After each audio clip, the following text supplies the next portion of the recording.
বাবাই, তোর পছন্দের জিনিস রেডি হয়ে গেছে। কি ম্যাগি?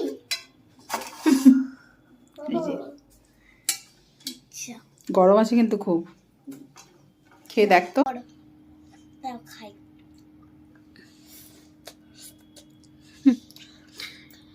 কি রে, কেমন পছন্দের জিনিস? ভালো। ম্যাগি খেতে খুব মজা না?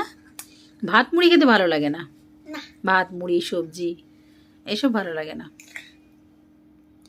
চামচ দিয়ে খা। এখানে পড়ে আছে নিচে তাই। ও, এটা তোর 2 মিনিটের ম্যাগি, ওই স্যুপ ম্যাগি। স্যুপ, শীতকালে স্যুপ ম্যাগি খেতে মজা। মজা না? ওরে বাবা কত লম্বা। ঠিক আছে খেয়ে নাও। মানুষ তো এত বড় হয় না। হ্যাঁ মানুষ এত বড় হয়, এর থেকেও বড় হয়।